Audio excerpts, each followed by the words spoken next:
Elle est à côté. Ouais, reclique sur ma tête là maintenant, et normalement c'est bon. Et sur celle de papy un coup. Et voilà, c'est bon, c'est parfait. C'est démarré, hein? C'est démarré. Mais non, tu ne me regardes pas. Et tu sais ce qui serait peut-être bien, c'est si on se décale un poil vers là, non? Parce que moi je suis vachement à droite et toi t'es vachement... Tu vois ce que je veux dire? On est vachement comme ça. Plus face à face? Bah, Non, plus... le problème. Regarde, juste quand tu regardes là... Oui, mais moi après, je cache la télé. Non, justement, si tu te décales là. Ah, comme ça. vers là-bas. Ouais, parce que toi t'es vachement plus au centre Bah, que moi. je vais être loin du micro, alors. Voilà, Ouais, c'est c'est bon, pas c'est grave. parfait. Là, je pense... Papy, aujourd'hui, je trouve que c'est important qu'on puisse dire un petit peu, raconter votre histoire à tous les deux, parce que c'est vrai que Papy, on te voit toujours sur le bord des pistes auprès de Romuald, et ça interpelle beaucoup de monde, ça a interpellé les teams, ça a interpellé la famille, les amis. Donc je voudrais que vous parliez un petit peu de votre rencontre à tous les deux. Et puis voilà, de nous dire un petit peu, Papy, ce que tu penses de ton petit-fils, de comment toi tu vis son expérience, comment tu as vécu son évolution de sa naissance à aujourd'hui par rapport à l'automobile. Oh, bah, dès le départ, de toute façon, dès qu'il avait un petit tricycle, il faisait des dérapages, il tournait autour de la maison en faisant des dérapages, et puis il s'amusait toujours en compétition, quoi. Après, il a eu un petit tracteur, ça a été pareil, il fallait qu'il fonce tout le temps, toujours plus vite. Voilà. Souvenirs, tu as des anecdotes, par exemple, je me souviens, enfin toi, tu pourras en témoigner un peu plus quand tu l'avais, parce que vous le gardiez quand même très souvent à la maison. C'était de voir aussi ce que toi tu pouvais voir au niveau de sa conduite par rapport sur son trotteur. Tu me disais toujours des choses concernant la façon qu'il avait d'être avec son trotteur ou son petit tracteur. Ah bah toujours, je vous dis, toujours, je te dis, toujours en dérapage, toujours à faire de la compétition, aller de plus en plus vite, quoi. Mais ça a duré depuis le départ, et puis ça a continué tout le temps. Après, il a eu un 4x4 électrique où il nous faisait des dérapages. Il était le seul à pouvoir faire ce genre de dérapage. Une conduite sportive en permanence, oui. C'est vrai.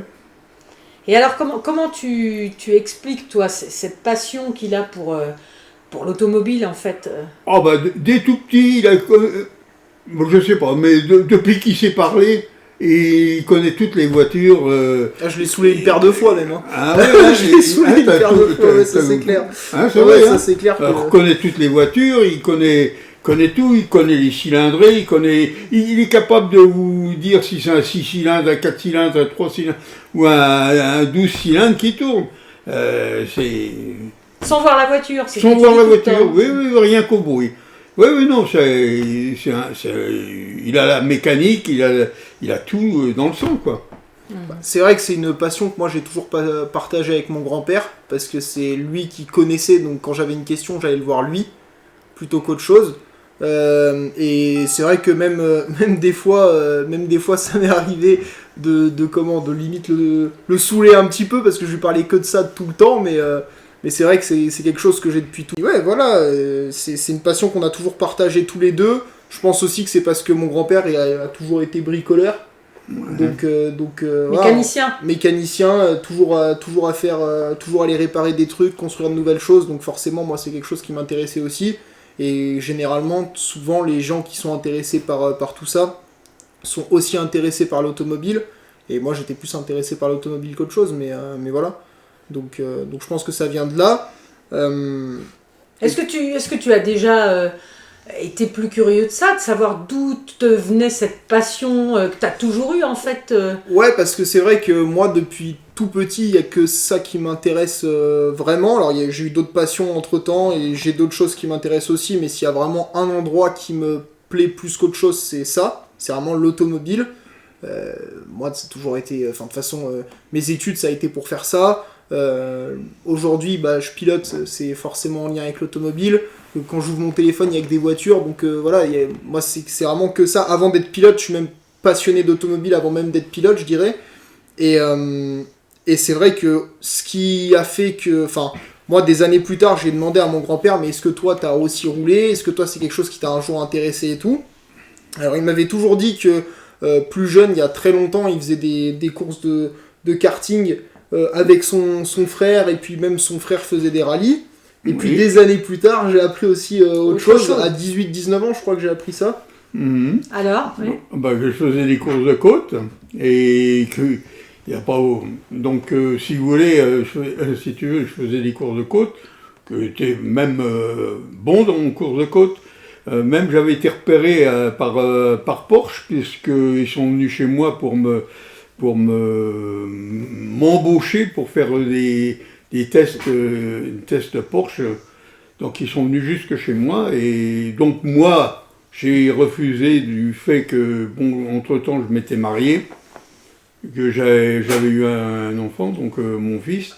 Et donc, à partir de là, on a décliné. Mais bon, donc ils avaient bien vu qu'il y avait une conduite un peu spéciale pour moi, quoi. Sur ton aventure, comment toi, enfin parce que moi c'est aussi quelque chose dont tu m'as jamais forcément trop parlé. On va Bon, pas se mais mentir. il y en a très peu dans la famille que connaissent, à part ma femme. Voilà, c'est ça. Il a vraiment fallu savoir, enfin vraiment pousser pour avoir l'information, parce que je lui ai dit, mais attends, si t'as fait des courses de cartes, si t'as fait des courses de côte. Non, pas carte. Carte, Non, mais carte, c'était ton frère, mais Mon du coup, frère, t'étais ouais. t'étais quand même plutôt intéressé par ça aussi. Je lui ai dit, comment que ça se fait que t'aies jamais voulu aller plus loin. Voilà, et c'est à ce moment-là que j'ai su. Alors, Oui, que Porsche était venu pour m'embaucher, oui. Voilà, ils sont venus chez toi. Chez moi, oui, bien sûr, oui. Ma femme en est comme témoin. Hein. parce qu'il t'avait repéré sur des En courses. course de côte, je pense qu'aux courses de côte, j'ai fait un rallye aussi, une paire de rallyes, mais bon, je sais pas, je pense que c'est plutôt en course de côte qu'ils ont vu la façon dont laquelle je roulais. Et puis, donc, Et mon grand-père est plutôt humble aussi par rapport à ça. mais par Mais contre, moi, des années plus tard, oui, c'est clair que c'était des années plus tard, mais il y a maintenant, je pense que ça fait 4 ans ou 5 ans, moi j'avais fait ma conduite accompagnée dans la région d'où on est originaire à la base, c'est-à-dire en Lorraine, et dans laquelle il y avait aussi des pilotes qui faisaient des choses, des pilotes qui tenaient certaines choses aujourd'hui. Et il y avait cette fameuse auto-école, elle était tenue par quelqu'un qui s'appelait... cette fameuse auto-école, elle était tenue par quelqu'un qui avait fait des courses de côte avec mon grand-père. Et c'est vrai que quand j'en ai reparlé en fait à la fille, parce que malheureusement le père était décédé, mais quand j'en ai reparlé à la fille, la première réaction ça a été de dire ouais, on m'a parlé de votre grand-père qui a toujours été... c'est vrai mon père m'avait parlé de votre grand-père, il était vraiment bon, etc. Donc... moi, mon grand-père dira pas ça, mais parce qu'il est un peu trop humble, mais c'est la réalité quand même. Oui, mais c'est vrai. Bon, on s'en vante pas quand c'est comme ça. Non. Surtout que bon, les véhicules n'avaient rien à voir avec les véhicules de maintenant, hein, parce que c'était dans les années 60 quand même. Il faut quand même reconnaître que c'est de 60, je dirais 66 à 70, quoi. Alors donc... T'as fait une vingtaine de courses, c'est ça? Ouais, en course de côte. Ouais. Oui, mais local, hein. Ouais, mais bon, à l'époque, local, il y avait du gros Ouais, niveau, hein. C'est ouais, plus ouais, comme ouais. aujourd'hui non plus. Donc, Ah bah c'est sûr que Alors, ça n'a rien à voir avec les véhicules de maintenant. on comprend mieux la passion du petit-fils. alors. Bah exactement. Et puis bon bah c'est vrai que bon, il a ce don de rouler et puis de rouler comme il faut, oui. Alors, vas-y. Oui, de rouler comme il faut et très vite. Merci. ça me fait plaisir, ouais. Mais non, c'est vrai qu'au-delà, en plus de mon grand-père, tout le monde aime plutôt la voiture dans la famille, ça je pense qu'on peut le dire. C'est-à-dire que ma grand-mère, elle aimait quand même du coup aussi la voiture. Je pense que c'est parce que il y avait mon grand-père qui aimait les voitures, mais ils ont toujours aimé avoir une voiture qui était sympa à la maison. Ça a été, ma mère aime les voitures, mon père est plutôt intéressé par la vitesse, etc. aussi. Moi, c'est vraiment décuplé par rapport à eux, je pense, mais c'est quand même quelque chose qui tourne dans la famille depuis un moment. Ça a été pareil avec mon frère, avec mes deux frères. Donc voilà, on s'amusait quand on était petits à faire un peu les cons avec les buggy, les voitures et tout qu'on avait, avec les véhicules qu'on avait, les quads, les choses comme ça.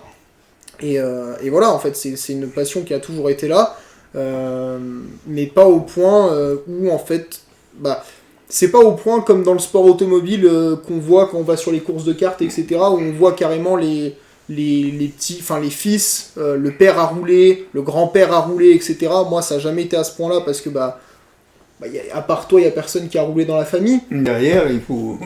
Comme toujours. faut que ça suive. Hein. Et puis, il y a une certaine accroche à avoir, entre guillemets. C'est-à-dire que souvent, quand on va sur les pistes, en fait, on se rend compte qu'il y a très peu de nouveaux. C'est-à-dire que souvent, les gens qui roulent, le père a roulé, le grand-père a roulé, ou alors de la famille, etc. Et parce que même si on aime les voitures et les motos, etc., ou n'importe quoi, qui a un moteur, finalement, c'est quand même des milieux très fermés, la compétition. Et voilà.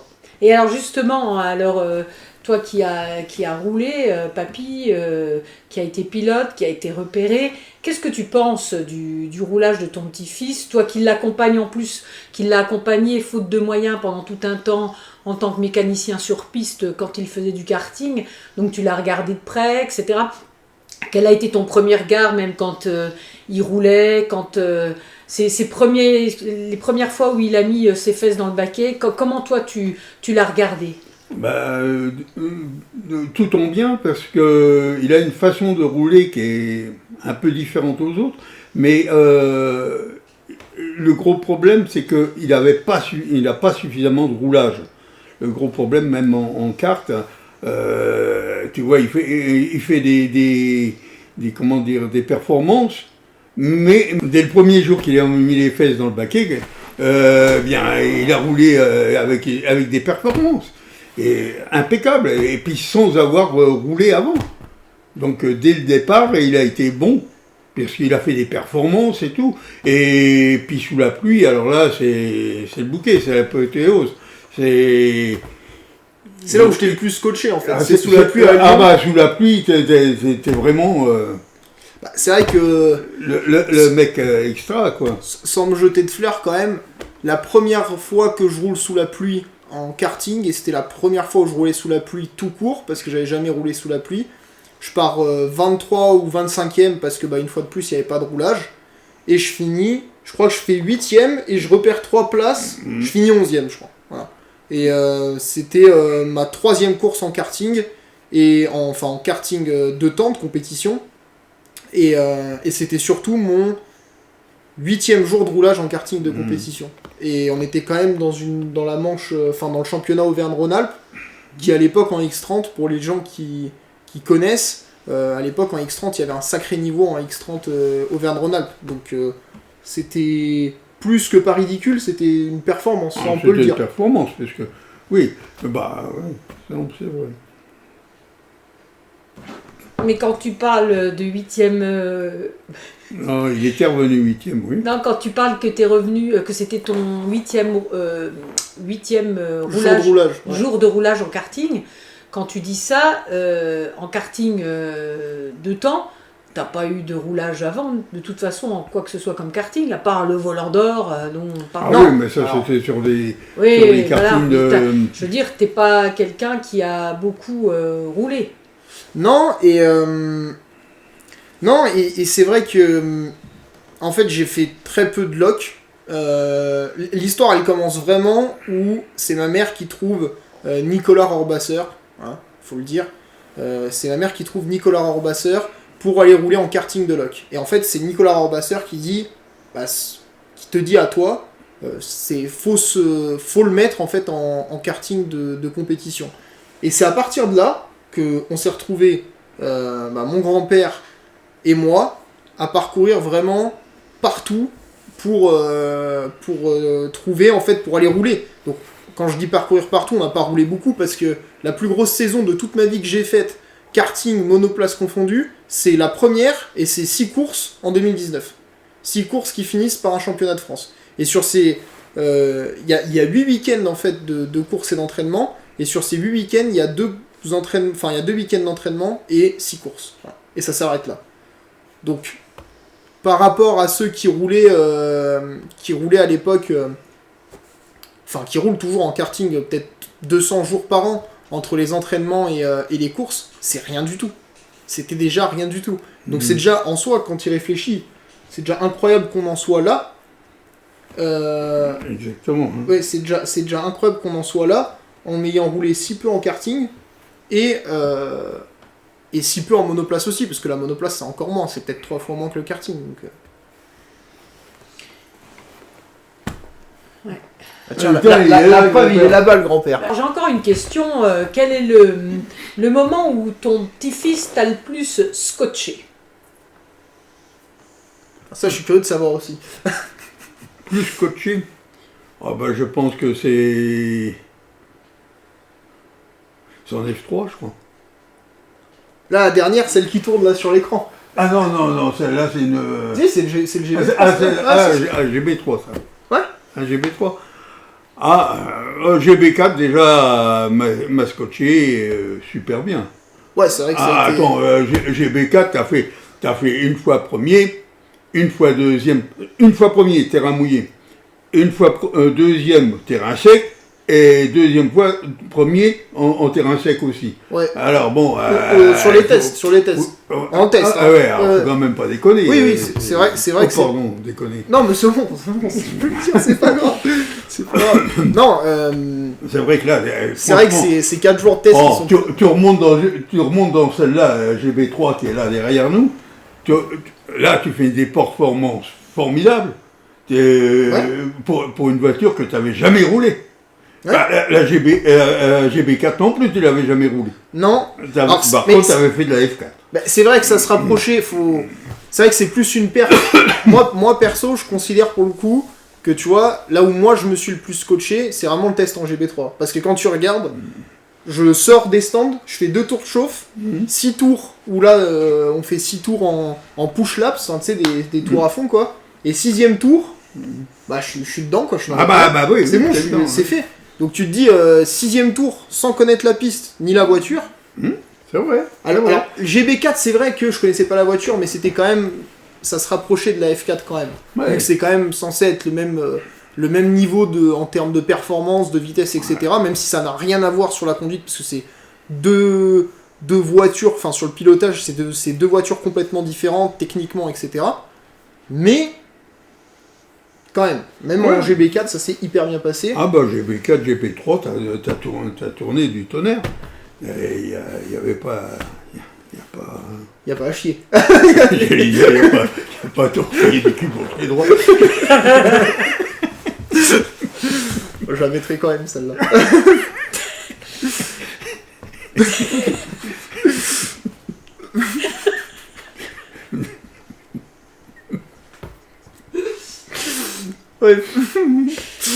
Ouais, il t'a scotché le jour-là, oui. Non, scotché. Non, mais je suis persuadé, là, tel qu'il est, il va en F2, il se met le cul dans une F1, il la roule pareil. Et s'il avait du roulage, il y a longtemps qu'il y serait déjà en F1. Mais le gros problème, c'est que faut rouler. Hein? Ouais, ça c'est clair que... faut les moyens pour rouler. Et pour rouler, il faut de l'argent. Et bon, il a beau bosser, il fait les études en plus, il travaille, mais bon... on est sur et puis moi, si je pouvais l'aider, je l'aiderais, mais je ne... Voilà quoi. C'est un de tes grands regrets. Ah oui, c'est un regret de ne pas pouvoir t'aider, oui. Oui, c'est sûr. Pour ça que je joue au loto d'ailleurs. C'est un de tes grands regrets de ne pas pouvoir l'amener là où tu penses qu'il pourrait aller, parce que faute de moyens. Non, mais il y serait déjà. C'est ça qu'il faut se dire, c'est qu'il y serait déjà en F1. Parce que faut reconnaître que c'est un pilote hors pair. Et s'il y en a bien un qui me connaît parce qu'il m'a suivi partout, c'est bien lui. Hein. Ça, je tiens quand même à le dire. Enfin, moi, qu'importe là où ça nous mènera, j'ai quand même vécu un truc de fou avec mon grand-père parce que le nombre de fois, principalement quand j'ai repris en 2023-2024, quand je me suis remis dedans après vraiment des années compliquées, etc. Et on partait 2-3 fois, enfin il y a même plusieurs fois, on est parti à 4-5 heures du mat, parce qu'on s'était dit, bah ce coup-ci on a un châssis, on va rouler un peu plus, on part à 4-5 heures du mat, c'est le papy qui conduit jusqu'en Italie, là-bas il fait 38 degrés, toi en plus à cette époque-là, bah, c'était un peu compliqué niveau santé. Il fait 38 degrés, on a une pauvre tente et on est là, on pose le châssis par terre, on roule toute la journée, on rentre, on est comme ça, les mains noires, il y a des fois à l'hôtel, on rentrait, 18h on dormait, 18h, 19h, on allait manger, se doucher, et 20h30, 21h on dormait tellement on était explosé. Et c'est... Moi, perso, j'ai vécu un truc de fou avec mon grand-père, ma mère aussi, et de temps en temps, ma grand-mère et d'autres membres de la famille, mais celui qui était toujours là, c'était mon grand-père. Et c'est vrai que... heureusement, moi, j'ai hâte que ça aille plus loin, parce que pour moi, c'est les plus beaux moments de ma vie, en fait, que j'ai vécu à ce moment-là. Et voilà, incroyable ce qu'on a vécu ensemble, qu'on s'est retrouvés à aller au fin fond d'Italie de temps en temps, la Belgique, et puis à chaque fois on y allait comme ça, et puis... il neigeait. Il neigeait, c'est vrai. Et c'est vrai que de temps en temps, c'est même pas de temps en temps, c'est tout le temps, on nous a toujours vus pour des guignols, parce qu'on arrivait, on se disait mais c'est qui ce mec qui arrive comme ça, et avec son grand-père, on nous prenait pour des cons limite, et putain le nombre de fois où où clairement ça nous regardait comme ça le jeudi, et puis le vendredi ou le samedi ça nous regardait différemment, ça c'est clair. Je suis d'accord avec toi, mais par contre tout le monde avait du respect. Ouais. Ça nous, mais on ne prenait pas trop très au sérieux, quoi. Bah en fait on était complètement hors sol. Enfin, nous, tout ce qu'on a fait, c'est d'une manière complètement hors cadre. Ah oui. C'est sûr qu'on n'avait pas la team derrière et tout ça.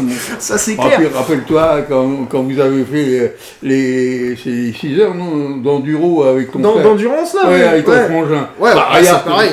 Bon, vous n'avez pas gagné. Toi, tu remontais chaque fois en première. Ton frère derrière, lui, réglait les comptes.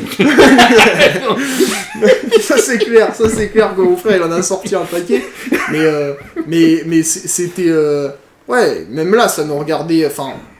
on nous a toujours regardé un peu bizarrement, parce qu'on se disait, mais qu'est-ce qu'il fout? Lui, il vient là, il vient avec son grand-père et c'est tout. Et puis, il vient là et... Et puis, il fait des performances. Ouais, malgré tout, sans entraînement, sans rien.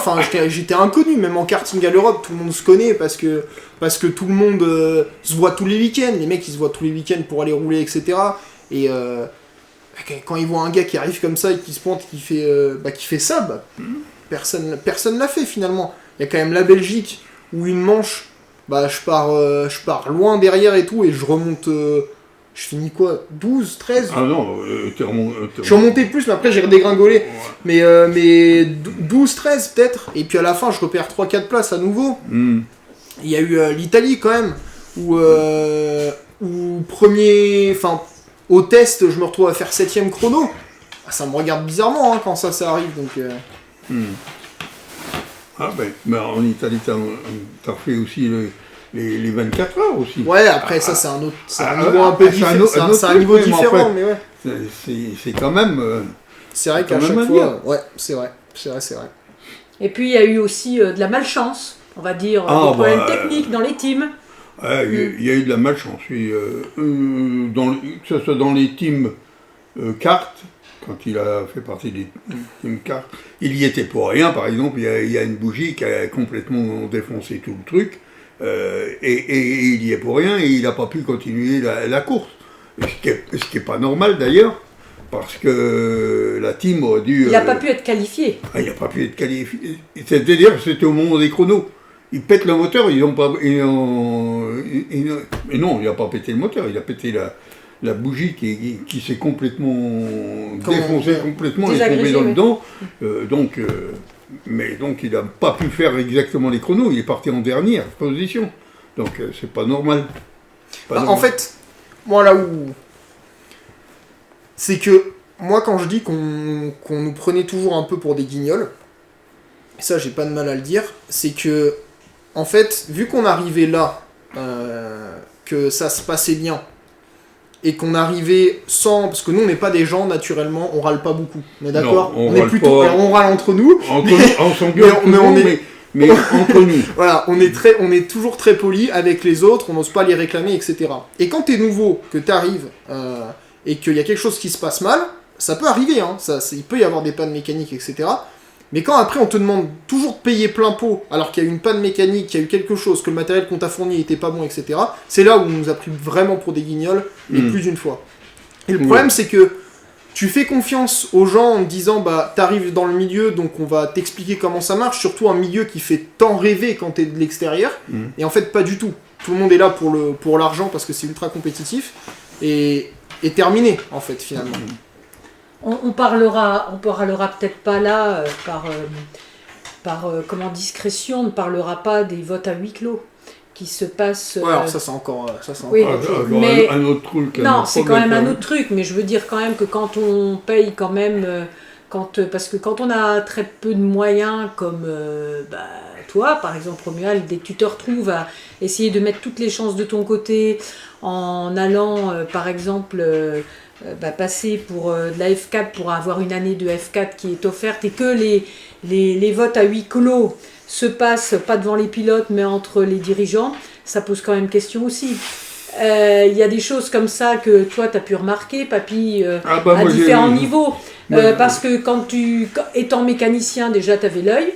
Oui, et puis d'autre part, tu le suivais de près, puis tu étais toujours là, près des voitures, dans les stands. Donc il y a plein de choses que tu as. J'ai des enregistrements d'ailleurs pour ce genre de truc, où il s'est fait voler. Quelque part, j'ai ce qu'il faut parce que j'avais tout enregistré. Ils ne le savent pas d'ailleurs, mais bon. Donc ça sera une autre sortie. Ça, un de ces quatre, je pense que... De toute façon, ça c'est sûr. On s'est tellement fait toujours un peu couillonner...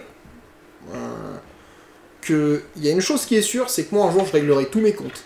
Et que c'est clair qu'à mon avis, parce que c'est souvent moi qui calme le jeu par rapport à toi. Oui, c'est vrai. Parce que Papy plus d'une fois a voulu dénoncer. Voilà. Moi une chose est sûre, le jour où je vais balancer, j'aurai tout le monde qui sera derrière moi pour le faire. Parce que j'ai déjà commencé légèrement, en vrai c'est vrai que j'ai déjà commencé légèrement à balancer certaines vérités, sans vraiment cibler quelqu'un. Mais... enfin cibler quelque chose qui nous est arrivé. Mais le jour où je vais balancer, il y en a un qui aura tout au niveau factuel, au niveau vidéo et tout à apporter, et c'est bien mon grand-père parce que on le prend comme ça, on se dit ah le papy machin, ça t'est arrivé plusieurs fois qu'on te tape derrière l'épaule, ah papy machin, n'empêche que s'il y en a bien un qui a l'œil et qui observe tout sans rien dire, c'est bien lui. Et moi j'ai su des trucs qui se sont passés derrière mon dos après, grâce à lui. Le soir, t'arrives, tu manges au resto, et il te dit en fait, il y a eu ça, il y a eu ça, il y a eu ça, il y a eu ça, il y a eu ça, puis le lendemain, tu vas un peu plus la tête claire. Il y a comme exemple qu'on peut citer, sans citer forcément la team, mais dernièrement, quand t'as failli perdre une roue, c'est quand même Papy. Ah, c'est pas, j'ai pas failli. Oui, enfin que t'as perdu une roue, moi je suis pas assez bonne en mécanique pour ça, mais c'est Papy qui a relevé où c'était, ce qui s'était passé. Ouais, clairement, ouais. Et puis alors, une fois de plus, on a essayé de t'enfiler, avec, en étant purement, parce que je pense qu'il n'y a pas d'autres mots que ça, essayer de t'enfiler, je pense que il n'y a pas d'autres mots qu'essayer de t'enfiler, enfin, bon. mais on n'aime pas trop se faire niquer dans la famille, donc forcément, ça, Ouais, à un moment, bon, voilà, tu vois, t'as beau être poli, enfin, je sais pas ce que toi t'en as pensé, mais... Ah, il y a des choses qui restent, hein, on en a quand même toutes les preuves. Voilà. Donc, mais ça, je pense que ceux à qui parce que cette vidéo, elle va être diffusée, la vidéo, elle va être diffusée avant qu'on aille au fin mot de l'histoire, mais je pense que ça, un de ces quatre, on va bien les défoncer aussi, ceux qui ont tenté de nous arnaquer là-dessus. Et c'est doucement en train d'avancer, je peux pas trop en dire parce qu'on sait jamais où ça va finir, mais les comptes, ils seront réglés, et justement. Donc voilà. Ce que je voulais dire aussi, c'est par exemple, Papy, tu trouvais que ton petit-fils, tu m'avais parlé aussi qu'il avait une compétence que tu lui trouvais en tant que pilote de savoir aussi développer les voitures. Non, mais c'est-à-dire qu'il est très bon en mécanique aussi, et en aérolique. Mais c'est là qu'il y a des firmes qui ne prennent pas en compte ce que le pilote dit. Mais normalement, le pilote, c'est lui qui doit commander. C'est lui qui doit dire ce qui ne va pas, ce qu'il ressent et tout ça. Et il faut que les mécaniciens derrière suivent et fassent les modifications qu'il demande. Il les demande, c'est surtout aux essais, pour qu'ils soient prêts pour quand il y a les chronos ou pour quand il y a la course. Donc, si on ne lui fait pas ces réglages comme il les demande, j'estime que c'est pas normal. On a été en Angleterre, on a justement sur une GB3, sur la GB4, il a fait le tour, il connaissait pas la voiture, il roule. hop, il revient, il dit, il y a ça, ça, ça. Là, on a eu des mécaniciens réactifs, parce qu'ils ont modifié tout de suite. Mais bon, le pilote sentait que l'avant n'avait pas assez d'avant, pas assez d'arrière, donc ils ont modifié l'aérolique pour, et puis la dureté des... Ouais, tout, les suspensions.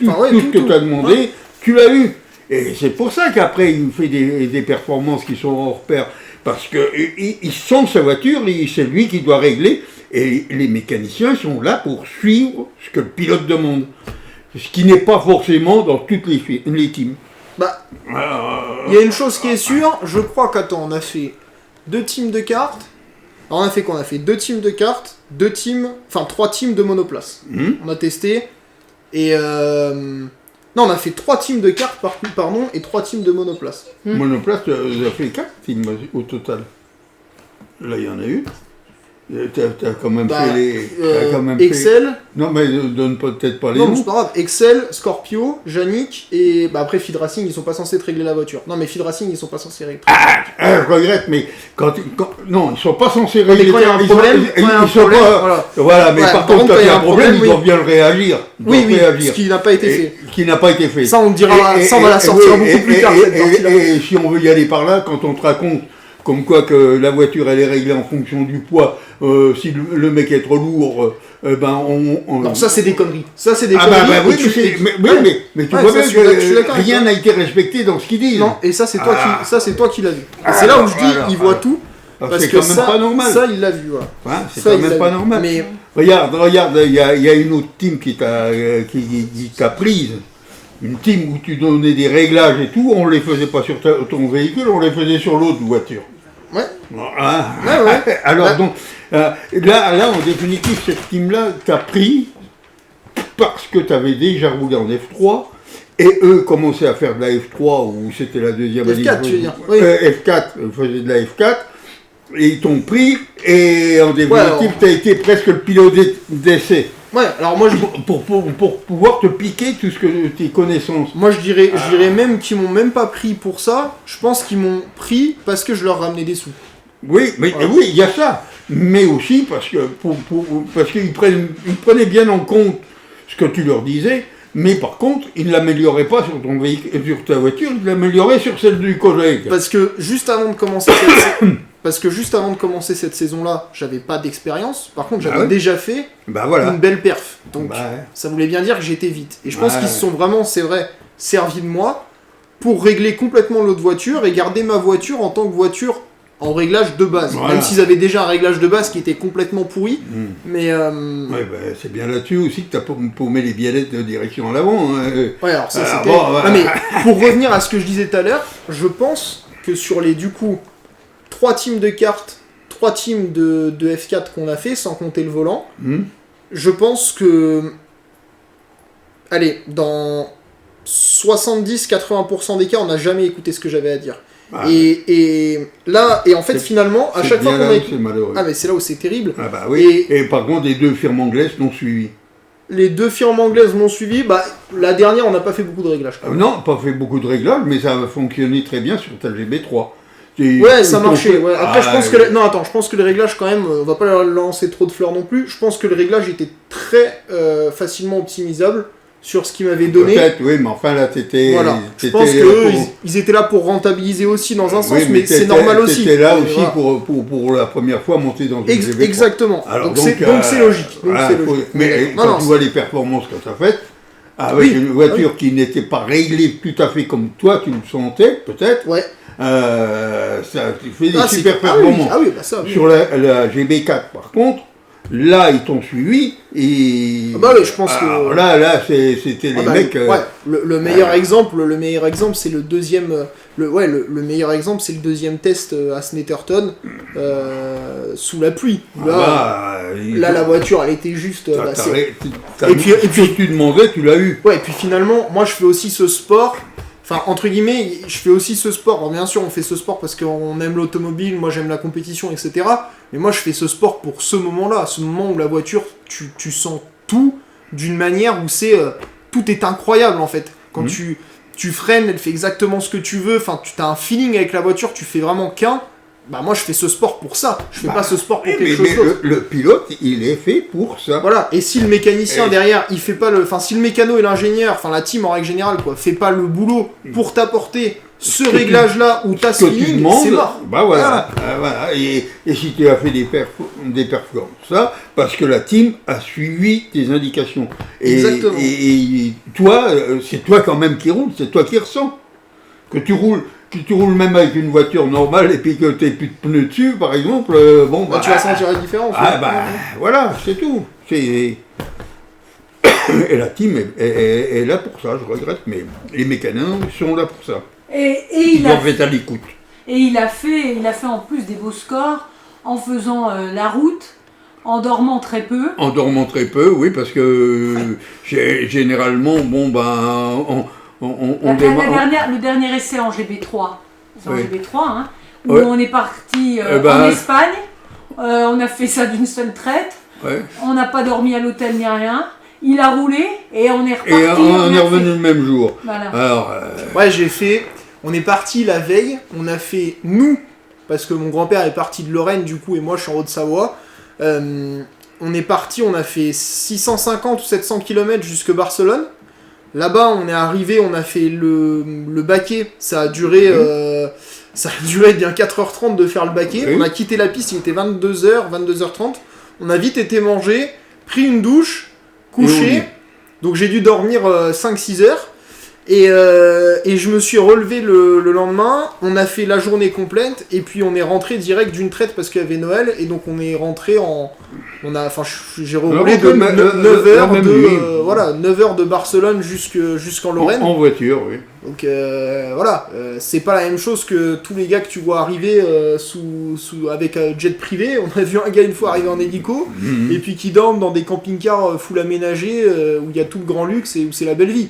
Nous, on n'est pas du tout là-dedans et on l'a jamais été.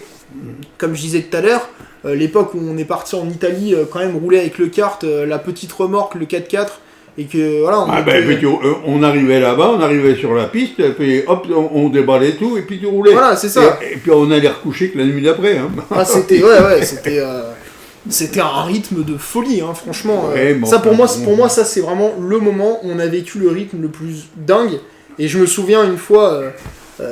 Je me souviens à un moment casser je sais plus ce que j'avais pété, je pense que c'était une chaîne ou je sais pas quoi, au fin fond de la piste en Italie, vraiment au fin fond, il faisait 38, et là je me suis dit putain, mon pauvre papy qui va se taper tout le paddock, aller marcher jusque la piste, parce que pour ceux qui ne le savent pas, quand on va récupérer le kart, faut ramener le chariot, etc. Et il s'est tapé tout, et il était là, il courait à travers l'herbe pour aller chercher le chariot, récupérer le châssis et tout, enfin un enfer franchement, hein. Et c'est des trucs qu'on a vécu où c'est là où on se rend compte qu'on faisait vraiment les choses avec un petit budget, on faisait tout pour regrouper, mais je pense que je pouvais pas faire plus économique que nous, hein, parce que quand même quand on allait tester en Italie, le châssis était fendu, hein. Donc je sais pas s'il faut quand même se rendre compte de la folie quoi. Ouais. Mais on a eu quand même des gens sympas. Ouais, on a eu des gars sympas. Des gars sympas qui m'ont donné un coup de main après. Ouais. Quand ils ont vu ça, et après, hop, ils ont donné un coup de main pour décharger du chariot et tout ça. Ouais, après, on est quand même tombé le coup là sur... c'est là, tu te dis, c'est un autre monde sur... Marshall, tu vois, il en a rien à cirer. Tu vois, il pourrait faire venir la voiture, parce qu'il y a toujours une voiture avec une remorque pour mettre le châssis sur la remorque et ramener au paddock. Et là, ce coup-ci, il n'avait pas voulu démarrer la voiture parce qu'on avait qu'à venir chercher avec le chariot. Tu vois, ça fait un peu mal au cœur quand tu vois le papy qui cavale et tout pour aller chercher le chariot. Enfin voilà, quoi, il fait 38, sont un peu respectueux. Mais bon, globalement, c'est vrai qu'on a toujours été plutôt bien aidés là-dessus. En fait, le problème, c'est qu'on manque un peu de structure sur le film, vous trouvez pas ? Comment ? Genre on parle de plein de sujets, mais... c'est bien. Ouais, mais il y a plein de sujets, je pense, on va se réveiller demain, on va se dire, putain, on n'a pas abordé ça, on n'a pas dit ça, on n'a pas dit ça. Qu'est-ce qu'on n'a pas abordé, là ? Je pense à finance. Non, faut aborder. Des sponsors, non aborder- On parle des sponsors. Ouais, Faut aborder les simulateurs, faut dire aussi que tu as essayé des simulateurs, que tu as été repéré sur les simulateurs, faut dire tout ça. aussi.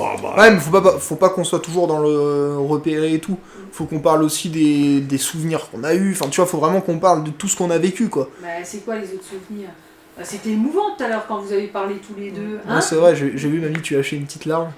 Mais c'est ça qu'il faut réussir à dire, c'est quels sont vos meilleurs souvenirs. Ouais. Vos plus Ah, beaux- pour toi, c'est quoi vraiment le meilleur souvenir le meilleur souvenir qu'on ait vécu tous les deux? Non, quoi? Bah, Une complicité, ça c'est sûr.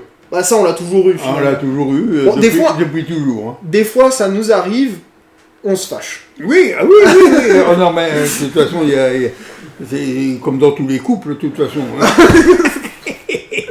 Non, mais Chérie, Il y a des hauts et des bas. je me permets, tu me couperas ça. Arrête de taper.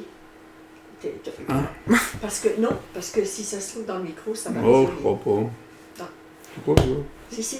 peut-être. Si. Bon. C'est pour ça que je t'avais dit. Non, Tu couperas ça. bon, non, mais t'inquiète, même. De toute façon, la vidéo, on va la retravailler et tout. Mais, non, de toute manière, c'est vrai que des fois, enfin, globalement, on a une complicité 99% du temps. Oui. Tout va bien. Mm. Bon, il y a des fois, je pense que c'est un peu dur pour toi à vivre parce qu'il y a eu des moments où moi c'était un peu plus compliqué. Et du coup, c'est vrai que bah, forcément, tu vois, quand t'es compétiteur, tu tires un peu la gueule parce que. Ah, voilà. Même si t'es content d'être là, enfin, il y en a, ils comprennent pas ça. Mm. Ils pensent que parce qu'on a la chance de rouler, il faut absolument qu'on soit tout le temps content. Mais justement, c'est pas ça. Moi, je vois pas les choses comme ça. Je considère que, vu tous les efforts qu'on met en place, mes parents, mes grands-parents, moi aussi, hein, et puis même mes frères, parce que mes frères, j'en ai jamais trop parlé, mais ils sont à fond derrière moi et ils feraient n'importe quoi pour que je roule. Vraiment n'importe quoi, des fois. Au vu de tous ces efforts qu'on fait tous, c'est impossible que j'arrive sur la piste, il n'y ait pas de bons résultats et que je sois content. Justement, je considère qu'au vu de tout ce qu'on fait, c'est déjà une victoire qu'on soit là, donc il faut absolument faire en sorte que justement ça marche. Et Ah ça, oui, c'est quelque chose que souvent certaines personnes comprennent pas. Mais moi je considère que voilà, et c'est vrai que des fois c'est un peu plus dur pour toi parce qu'il arrive par exemple Ouais, ça s'est mal passé le matin, je tire la gueule. Oui. C'est déjà arrivé. Ça a déjà arrivé. Oui, mais enfin bon, ça c'est le passage, c'est une passe rapide. Bah, ça fait partie du truc. Ça fait partie du jeu. Tu fais de la compétition, hein, la compétition. Bah, la compétition, voilà. oui. C'est comme dans tous les sports, je pense. Hein. Non, mais bon. Et puis c'est quand même un sport où t'es sous tension. Enfin, il se passe plein de choses. T'as aussi l'enjeu et ça, voilà, quand tu roules, t'as l'enjeu budgétaire. Donc t'es là quand tu, alors forcément, tu vois, faut pas y penser quand tu roules. Mais tu te mets dans le mur, bah tu penses tout de suite à combien ça va coûter. Et donc ça, forcément, tu peux pas l'enlever du facteur mental, C'est vrai. etc. Donc C'est vrai. Non, mais ta question, moi je trouve qu'on a été bien partout où on est allé quand même. Nous. ouais. Il faut quand même dire que c'est sur toutes les pistes que l'on a faites, on était quand même. Ouais, ça s'est toujours globalement bien passé. Bien Alors après, passé quand même. moi, il y a plusieurs fois, j'ai été dégoûté parce que je me suis fait sortir, parce que j'ai cassé Ah des bah trucs. ouais, ou t'as fait grimper dessus par une grande nana par exemple. Alors ça c'est une grande vanne de mon grand-père. C'est la vérité quand même. C'est vrai, c'est vrai. C'est quand même Parce la que, vérité. parce que c'est vrai que ça. Ah, tu changeras pas, toi.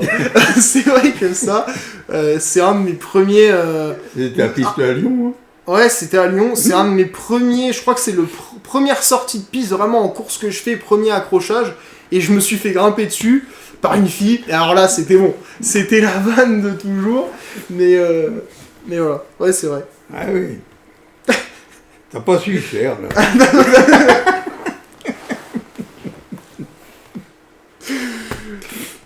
Si tu vois ce que je veux dire. Bon, enfin bon. Et en tant que coach, ton grand-père, tu le vis comment? Alors, bah c'est vrai que d'avoir le coach grand-père, moi des fois je me dis est-ce qu'il est objectif ou pas. Parce que on peut pas trop s'enlever ça de la tête non plus, c'est le grand-père donc on pourrait se dire il est pas objectif, c'est ce que parfois j'ai pu me dire, et puis en fait moi je veux toujours réaliser qu'au bout du bout il avait raison. Donc au bout d'un moment, et c'est vrai que faut pas trop qu'il l'entende, ça bouge-toi les oreilles, mais c'est vrai que régulièrement il a raison, donc voilà. Attends, la télé. Tu disais comment je vis mon grand-père en tant que coach. Voilà, c'est ça. Alors, comment je vis mon grand-père en tant que coach ? Moi, je disais que justement, il y a des moments, je me suis posé la question de son objectivité.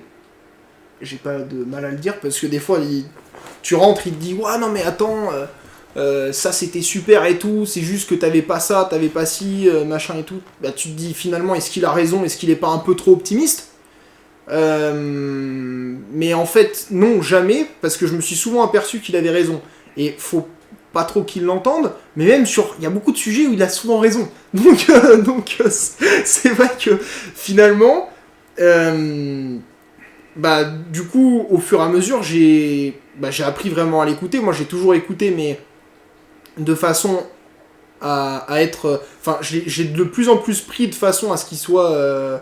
j'ai de plus en plus pris de façon objective, c'est-à-dire je me suis de plus en plus dit que c'était complètement objectif ce qu'il disait. Et voilà, après moi je vais souvent le voir, je lui dis ouais, comment est-ce que toi tu trouves que j'ai roulé, parce que c'est bien beau d'entendre des ingénieurs, etc. Mais lui il a quand même roulé, et il roule très très bien, et il y a beaucoup de choses où moi je voyais très bien qu'il avait un coup de volant. Et donc c'est toujours intéressant d'entendre quelqu'un parler, qui sait conduire et qui sait piloter, parler de comment moi j'ai piloté. Et puis il me connaît aussi, donc forcément il sait très bien aussi parfois comment ça marche, ce qui n'a pas été. Donc voilà, après il y a des fois où forcément il y a un conflit d'intérêt, où quand tu es le pilote, tu te dis, tu vois ton grand-père qui te donne des conseils, tu as du mal à le prendre pour un coach aussi. Tu prends peut-être pas la même chose que si c'était un coach, parce que c'est ton grand-père. Donc tu le prends un peu plus de manière personnelle, etc. Mais en fait ça, au bout d'un moment, moi je m'y suis fait. Et aujourd'hui, voilà. De toute manière, j'ai jamais voulu aller rouler sans lui. Lui, il a toujours été là. Et je crois qu'il n'y a pas une seule fois où j'ai été roulé où t'étais pas là. C'est peut-être 2-3, mais vraiment, c'était très, très rare, très marginal. Et généralement, c'était pour des trucs pas très importants. Mais voilà, je ferai pas autrement aujourd'hui qu'avoir mon grand-père à côté de moi. Et même si j'ai aujourd'hui un manager, si je peux pas encore le dire, mais la team dans laquelle je vais certainement rouler cette année, ça sera des gens qui savent vraiment de quoi ils parlent, etc. Moi, j'écouterai toujours les conseils de mon grand-père. Ça, c'est clair, net, précis. Et d'ailleurs, ça choque parfois, mais quand je discute avec les ingénieurs, je dis, mon grand-père, il a vu ça. Et il y a plusieurs fois, on m'a dit, ouais, mais attends, machin. Et je leur dis, attends, écoute, on va voir ce qui va se passer. Et ça a marché, donc voilà. Et c'est vrai que ton grand-père, il te suit partout, parce qu'il est prêt à faire des kilomètres pour venir avec ouais, toi t'accompagner. Des fois, c'est vrai que ça doit être compliqué à comprendre de l'extérieur, parce que moi, il s'est jamais posé la question de faire 1 kilomètre pour moi. Enfin, voilà, même si c'est à l'autre bout du monde, il est toujours venu. Quand c'est des trucs familiaux, etc., il y a des fois où il râle un petit peu plus. Mais pour moi, il est toujours venu. Et je pense que c'est des moments aussi que toi, t'aimes beaucoup. Oui, beaucoup. Tout à fait. Ouais, c'est une ambiance, c'est... Voilà. Je pense que c'est quelque chose, il adore partir en vadrouille avec moi. C'est des journées pourtant qui sont épuisantes, parce que même si tu roules pas, etc., tu restes toujours debout. Quand tu faisais la mécanique, c'était encore pire, parce que j'ai envie de dire, le mécano, il souffre autant, voire peut-être plus que le pilote. Et puis pour lui, c'était un sacré rythme. Il faut se dire quand même que on n'a pas été tendre, parce qu'on l'a lancé comme ça, on lui a dit, allez hop, tu refais la mécanique. Lui, il a toujours fait de la mécanique, etc., mais... Ceux qui sont mécaniciens le savent, t'as toujours une mécanique particulière et t'apprends une mécanique en particulier et faut se faire. Lui, nous on s'est pas posé de questions, on était parti là-dedans, et puis voilà. Donc il y a des fois, il y avait des rythmes qui étaient durs à tenir pour lui, surtout que, comme je disais, il y a des fois où il a eu des problèmes de santé, donc là c'était vraiment très dur à tenir, je pense. Et on peut pas réaliser autant que lui ce que parfois il a vécu à ce moment-là. Mais moi, il s'est jamais plaint, il a toujours été à fond derrière moi, et je peux que te remercier, je pense. Donc voilà. Mais non, pour rien au monde, moi je changerais ce que j'ai vécu avec mon grand-père, ça c'est clair. Et toi, papy, ton petit-fils, en tant que coach de ton petit-fils ou en tant que mécanicien de ton petit-fils, tu l'as vécu comment? Ah bah moi très bien, j'ai des satisfactions, des grandes satisfactions avec lui, et puis une complicité qui est quand même hors pair, parce que comme on dit, il y a des fois on n'est pas tout à fait d'accord ensemble ou n'importe, mais ça dure jamais longtemps. Et puis, mais par contre, non, il est super, et puis il n'y a pas à tortiller, c'est un pilote quoi. C'est pas le premier venu, c'est... Oui, toi, tu l'as accompagné aussi partout, alors non seulement parce que c'est ton petit-fils, mais aussi parce que tu crois en lui, que tu avais vraiment envie qu'il réalise ce rêve. Bien sûr que je crois en lui. Ah ouais, mais non, mais je crois en lui, mais c'est pas compliqué. Il y a qu'à le voir rouler. Il y a qu'à le voir rouler là même derrière. Il y a qu'à le voir rouler pour que tu comprennes tout de suite que ça, qu'il y a quand même quelque chose en dessous et qui. Je te dis, moi, il roulerait plus. S'il avait les moyens pour rouler plus, il serait en F1. Ça fait peut-être déjà 2 ans. Voilà, c'est tout. Toi, tu le mettrais presque au défi. Je me souviens que là, quand il a essayé la GB3, ce que tu m'as dit sur piste, tu te rappelles? Moi, je suis persuadé que tu le fous dans un baquet, tu lui fous le cul dans un baquet d'une F1, il roule. Tu es prêt à lancer le pari avec quelqu'un? Ah bah oui. Ah oui, tout à fait. Et il roule et je suis sûr qu'il aura des performances. Oui. Tu défies quelqu'un? Pardon? Tu pourrais être capable de défier une team pour lui dire je vous défie de ça? Oui, tout à fait. Non, mais c'est un pilote. C'est un pilote, il n'y a rien à dire au-dessus. C'est tout. Ça, tu le ressens. Il n'y a pas besoin de sortir de Saint-Cyr pour voir si c'est un pilote ou pas.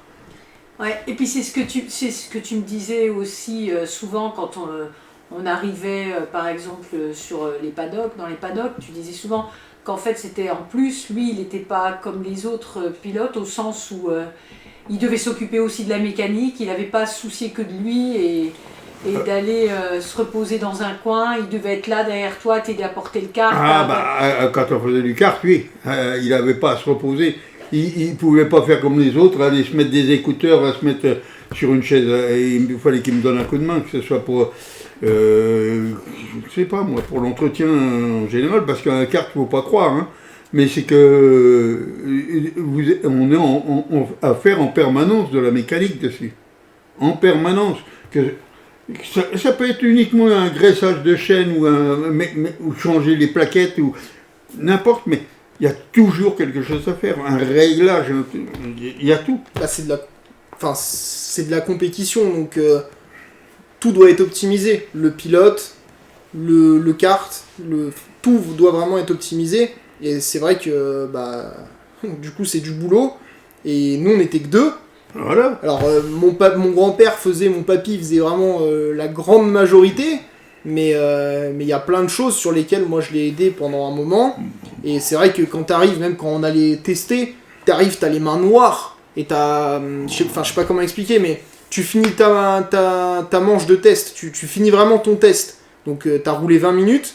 Tu poses le kart, t'as que 40 minutes pour te reposer, te réhydrater, remanger un coup, etc. Et ensuite faire toute la mécanique. Oui. Et 45 minutes après, tu repars. Putain, fallait les tenir. Hein. Fallait les tenir pour toi, pour moi aussi. Quand il faut changer les pneus, refaire tout. Ouais, c'était à 2, c'est dur. Hein. À 2, puis quand tu commences à monter de niveau, tu fais des tests à l'international et tout. Alors du coup, j'en ai pas fait beaucoup, hein. J'en ai fait que 2 des courses internationales. Mais quand tu fais ça et que tu te dis, bon allez, on va aller rouler, et là c'est dur. Hein. Là, il y a eu 2-3 fois où c'était vraiment dur. Oui, c'est chaud, c'est vrai. Regarde bien la caméra parce que des fois tu regardes un peu. Et d'ailleurs c'est drôle parce que quand tu parles je rebondis là-dessus, tu parles du test international, à l'international, c'est très drôle parce qu'il n'y a que vous deux qui croyaez que tu pouvais aller en faire des courses. Quand tu en discutais, etc., on te disait mais non, faut un niveau, t'as pas assez de roulage, tu vas te faire défoncer, etc. Et puis vous deux, vous y avez cru, vous avez dit allez hop, nous on part en international. Oui. Ah ouais, c'est clair. C'était aussi une aventure. C'est une aventure et il faut la faire. Et on n'a pas été ridicule. Ouais, il y a un moment, faut porter ses couilles. Ouais, exactement. Je sais pas si c'est ce qu'il faut dire. Si tu peux le dire, Mais dis-le. et il faut en avoir aussi. Faut en avoir aussi, c'est ça le truc. C'est que c'est pas le tout de porter, il faut les avoir. Mais non, on a découvert la première course internationale. Moi, j'ai découvert le week-end d'avant qu'il y avait des pneus différents. Et ça a pas mal joué dans les performances parce que du coup, on n'avait jamais passé un train de pneus comme ça. Et c'était un peu, c'était un pneu un peu particulier. Il faut même se dire que la course en question, le jeudi, j'avais même pas la licence encore valable. Ça, personne le sait. Mais c'était à un tel point que la licence n'était encore pas valable. Et on y a été quand même comme ça. Et ça s'est bien passé au final. Oui. Donc voilà. Après, c'est sûr, c'est pas battu pour être premier. Hein. Mais une fois de plus, on a prouvé qu'avec un peu de roulage, on aurait pu se battre pour être devant. Donc voilà. Oui, c'est sûr. De toute façon, il y a un manque de roulage. Oui. Mais ce qui est assez dingue, c'est la façon dont... On peut pas nier ça quand tu vois quand même que t'en as qui roulent tous les jours, qui vont rouler partout dans tous les pays et tout, et ils arrêtent pas de rouler, les mecs. Quand tu vois quand tu vois sur Instagram, moi je prends ça comme repère un peu. Quand tu vois sur Instagram qu'il y en a qui mettent en fin de retour, alors que ça fait un mois ou un mois et demi qu'ils ont pas roulé et que c'était Noël entre les deux. Moi, en fin de retour, si en un mois et demi, si entre deux week-ends il se passe un mois et demi, pour moi j'ai roulé beaucoup. Hein. C'est ça le. Donc il y a un problème d'échelle quoi. À un moment. Je peux rentrer, papa, on coupera après. Et alors, qu'est-ce que tu peux dire sur les sponsors, Papy? Qu'est-ce que tu aurais à dire à des sponsors? Regarde la caméra. Que les sponsors n'aient crainte, ils peuvent donner de l'argent sans problème parce qu'ils auront un résultat avec lui. Ça, c'est sûr. C'est vrai que là, ce que j'essaye de faire, c'est un peu différent. Moi, j'essaye de faire en sorte qu'on puisse investir. Parce que moi, personnellement, je considère qu'aujourd'hui, si j'avais une boîte et que j'avais envie de sponsoriser quelqu'un, juste mettre mon nom sur une combi, ça serait un peu nul. Donc, j'essaye de faire en sorte qu'il y ait un peu plus que ça. Et à un moment, voilà, je pense qu'on est dans une telle situation où on est acculé que forcément, c'est à ce moment-là que tu trouves des solutions et que la réflexion, elle vient avec aussi. Et c'est... En fait, toute notre histoire à nous deux, parce que c'est vraiment une histoire commune qu'on a vécue, ça a toujours été ça, on a toujours été acculés, et en fait, on s'est retrouvé à trouver des solutions comme ça. Donc voilà. Et aujourd'hui, je pense qu'on n'a jamais été plus acculés que ça, et voilà. Et vous avez envie que cette aventure continue? Cette aventure humaine, et puis cette...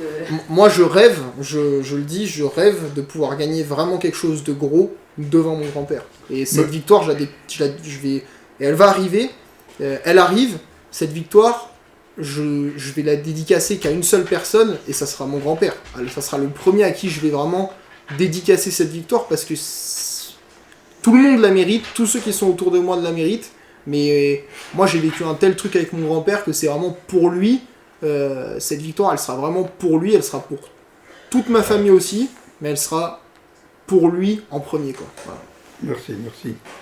Mais moi, je dirais que les sponsors, il ne faut pas qu'ils hésitent, en définitive, parce que c'est presque un investissement. Je dirais que c'est un investissement, il y a un retour sur investissement important qu'ils peuvent avoir en sponsor.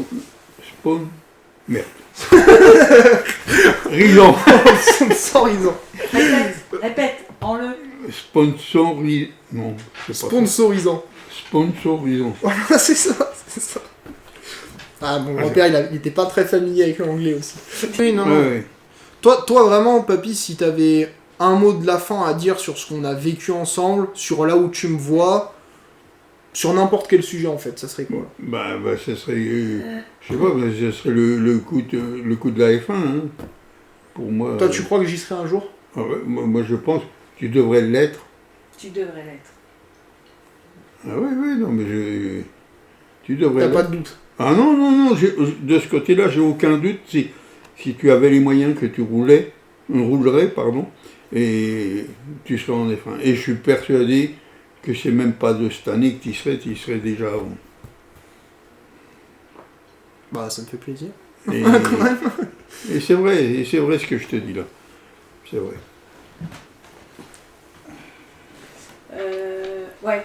Je Mais pense que ce qu'on pourrait aussi redire là, que Romuald refera un montage, c'est que tu dises que toi, ce que tu admires chez ton petit-fils, c'est qu'il bosse pour se payer son Je truc. l'ai dit. Tu l'as dit? Oui, Ouais. Ah bon. je l'ai dit. Oui, oui. D'accord, ok. J'ai pas entendu. Je l'ai dit qu'il bossait, il faisait ses études et tout. Et puis... Ouais, c'est vrai que moi, c'est important d'entendre ça parce qu'il y a des fois où perso, je me dis que je fais pas assez d'efforts, donc, ou en tout cas pas correctement, et tout est toujours optimisable, on va dire. Donc, entendre ça de mon grand-père, moi, ça me fait du bien. Et puis, voilà, de toute façon, je le disais, il y a vraiment tout le monde qui est derrière moi. Il y a mes parents, il y a mes grands-parents, il y a mes frères qui sont derrière moi. Et voilà, cette famille proche, elle est à fond derrière moi d'une façon où je ne peux que les remercier. Et ouais, moi ça me touche et ça me touchera toujours. Et on pourrait croire que ça me met un poids, mais non, pas du tout. Mais ça me touche et ça me touchera toujours parce que j'ai presque l'impression des fois qu'ils croient plus en moi que moi-même. Et il y a plein de choses où j'aurais pas été mouillé ou que j'aurais peut-être pas faites si à un moment il n'y en avait pas un d'eux qui m'avait poussé. Et voilà, je ne peux aujourd'hui que les remercier parce qu'ils sont vraiment... voilà, moi j'ai rien à dire, quoi. Ils sont vraiment tout le temps à fond derrière moi et quand j'entends des fois les sacrifices qu'ils sont prêts à faire, c'est incroyable. Franchement, moi je ne souhaite que d'avoir ça à quelqu'un en fait. Je ne souhaite qu'aux gens d'avoir le niveau de proximité qu'on a tous ensemble. Et voilà. Ah bah, moi, je voulais quand même te dire quelque chose, papy.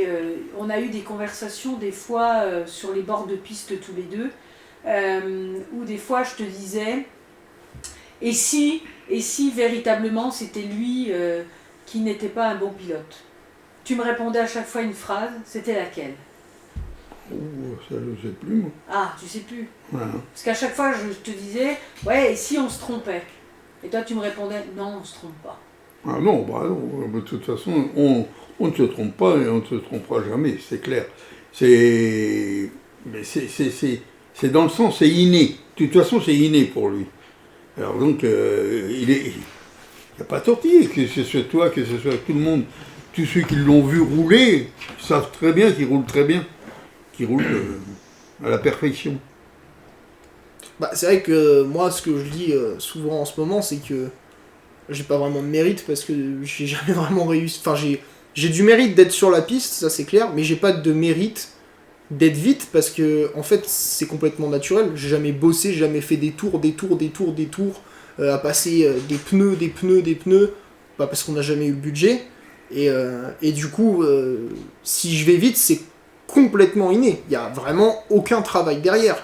Et parce que le travail, c'est d'aller sur la piste et de passer des pneus et tout, mais pour ça, il faut déjà de l'argent. Donc, rouler, et nous, on l'a pas. Donc, et quand je dis on l'a pas, attention, moi, je suis né dans une très bonne famille. C'est-à-dire que, voilà, j'ai quand même des parents qui vivent correctement et tout. Ça, il y a clairement pas de soucis. J'ai jamais rien manqué. J'ai eu une enfance de rêve, etc. Mais personne se rend compte de la différence entre ça et le budget qu'il faut. On parle quand même de... Quand on fait des courses à l'international et tout, on parle de budget qui avoisine déjà les 300 000 euros pour certains. Il y en a qui mettent même beaucoup plus. Quand on passe en monoplace, mon manager me disait l'autre jour qu'il y a des gars qui mettent 1 million pour faire que des tests. Mais je sais pas si vous vous rendez compte ce que c'est 1 million sur une saison de tests. C'est n'importe quoi et on est qu'en F4. Imaginez plus haut. Donc même en étant dans une bonne famille, etc. Et heureusement, quoi, entre guillemets, je suis né dans cette famille-là parce que sinon j'aurais jamais même plus touché à ce sport-là. En tout cas, pas à l'âge auquel j'ai commencé. Et t'as commencé tard. Et j'ai commencé très tard. J'avais 16 ans. Et ben, tout simplement, ça n'a rien à voir entre une famille bien et le budget qu'il faut. Là, on parle de vraiment le top 1% en termes de richesse, top 0,1% peut-être en termes de richesse, qui peut se permettre de faire des saisons, des belles saisons, des saisons complètes et mettre tout bout à bout pour rouler correctement. Et malgré tout ça, ces gens-là, et ben régulièrement, je suis devant. Quand j'en vois qui vont rouler qui roulent, alors qui font déjà des tests tous les week-ends, voire plus, c'est-à-dire qu'ils roulent la semaine. Ensuite, ils font toutes les courses d'un championnat, mais ils en font encore un deuxième, voire un troisième dans l'année. Et quand la saison se finit en octobre, ils vont rouler aux Émirats ou en Arabie Saoudite ou en Nouvelle-Zélande l'hiver. Bah Attendez, oui, ça c'est n'a vrai. rien à voir. Là, on est sur des budgets à... Et encore, quand rappelle-toi, en carte, il y en a qui étaient du matin au soir sur leur simulateur. Hein. Ouais. Ouais. Après, le simulateur a un peu rééquilibré, parce qu'un Oui. simulateur, finalement, ça coûte cher. Le simulateur, ça coûte cher. Et je disais, le simulateur, ça a un peu rééquilibré, parce que même si le simulateur, ça coûte cher, c'est quand même un investissement de base qui est cher, et heureusement, vu que la technologie s'améliore, ben, ça baisse. Malgré tout, en mettant une certaine somme dans le simulateur, on peut se retrouver à faire des belles perfs ensuite en vrai, en physique, et moi, ça m'a beaucoup aidé. Sans dépenser des milliers et des milliers et des milliers. Mais comme je le dis, si un pauvre peut se payer un simulateur, un riche aussi. Donc le riche, il roulera de toute manière plus en vrai, et il roulera, s'il est vraiment déterminé, parce qu'il y a des riches aussi qui roulent et qui sont pas déterminés, autant sur le simulateur. Donc de toute manière, entre quelqu'un qui roule beaucoup sur le simulateur et quelqu'un qui roule beaucoup sur le simulateur et beaucoup en vrai, bah, dans tous les cas, voilà. Donc, Une dernière chose, un dernier mot. Quel dernier mot? Bah, je te demande s'il y a Hein un dernier mot à dire. qu'est-ce que tu me souhaites pour 2026 ? Qu'est-ce qu'on souhaite pour 2026 ? De réussir, mon grand. De réussir. De réussir. Un titre, ça serait bien, non ? Un titre. et Une puis- saison complète déjà, et puis un titre. Oui, puis je pense, oui, tout à fait. Et puis je pense à remonter même en tant que niveau. Montée de catégorie. Une catégorie de voiture. Ça, on va y arriver aussi, je pense. Ouais, je pense.